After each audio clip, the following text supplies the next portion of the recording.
Immunization in kids is like now a regular phenomenon.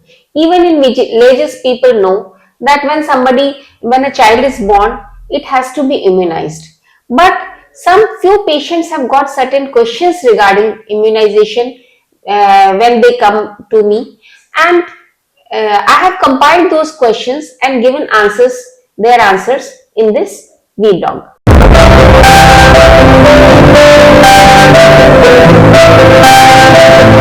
What is the meaning of immunization and why it is essential for our kids? In immunization, we inject the disease causing bacteria inside the child body, but it is weakened or it is killed.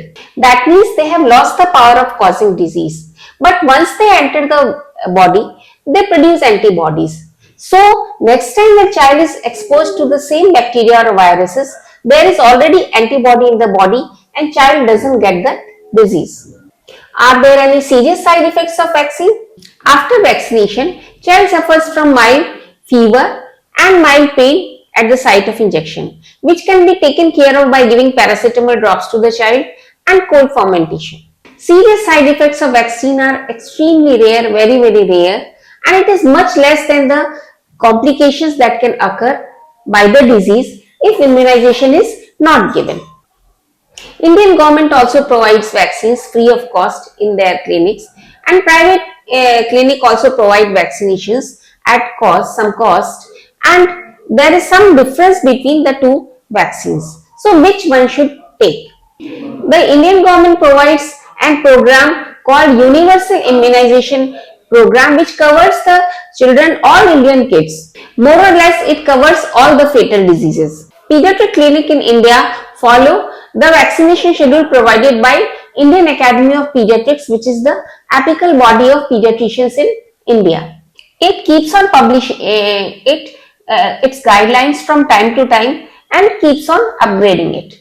It is all the vaccinations which is covered by Universal Immunization Program, but apart from that, it has got few other vaccines of the diseases which have got great morbidity. They are influenza vaccines, typhoid vaccine, chickenpox vaccine, MMR vaccine, because Indian government only provides MR vaccine. The M component, that is mumps component, is lacking. Apart from that, hepatitis A vaccine and HPV vaccine are vaccines provided by government, which comes at absolutely free of cost, is as good as private vaccinations which comes at a heavy price. Yes, vaccines provided by government is equally good as the vaccines provided by private clinic.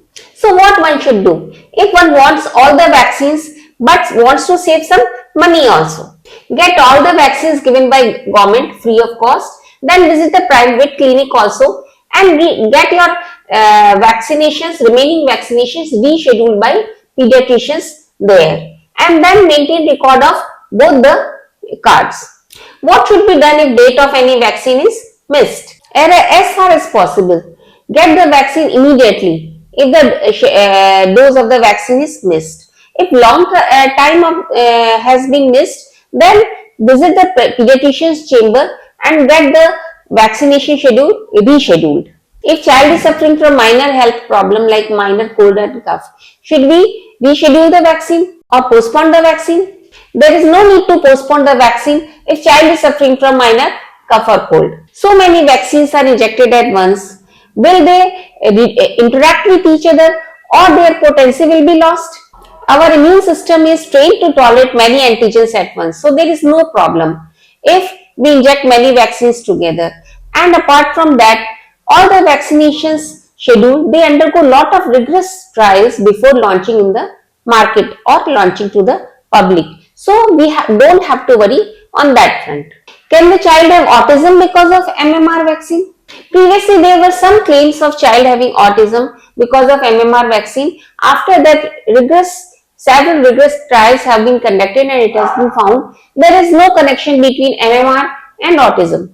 What is painless vaccine? Should we prefer painless vaccine or painful one? When DPT vaccine is given to the child suffers from mild pain at the injection site and little fever because of the pertussis component of the vaccine. So many companies have come up with an acellular component which doesn't result into so much pain or fever. That is generally called painless vaccine by common people. This is generally given in private clinics. Government of India provides whole cell vaccine only. Many clinical trials have been done comparing the two vaccines, and it has been found that antibody duration is of longer duration in whole cell vaccine compared to acellular vaccine. But it doesn't matter much because this vaccine is given repeatedly. Should we give pulse polio vaccine even if we have immunized the child in our regular clinic? Yes, we should immunize our child in pulse polio immunization even we have given polio vaccine in regular clinic. What should be done if child mix vaccine altogether? Is there any way to immunize the child? One should try to be very regular with the immunization schedule, because if we miss the date till we don't give the vaccination, child is prone to the disease. But the question is, how long can we correct our mistake and give the vaccine to the child? This is called catch-up vaccine. BCG can be given up to the age of 5 years if we miss the vaccine. Hepatitis B vaccine can be given lifelong at the schedule of 0, 1 month and then 6 month interval. Oral or injectable polio can be given up to the age of 6 years if missed. DPT vaccine can be given up to the age of 6 years. H influenza, if missed, can be given from 6 to 12 months, 2 doses 4 weeks apart, and 1 booster can also be given. 12 to 15 months, 1 primary dose and 1 booster. After 15 months, 1 single dose up to the age of 6 years. For pneumococcal vaccine between 6 months to 1 year, 2 doses at 4 weeks interval and 1 booster. 12 to 23 months, 2 doses 8 weeks apart. 24 months and above, 1 single dose.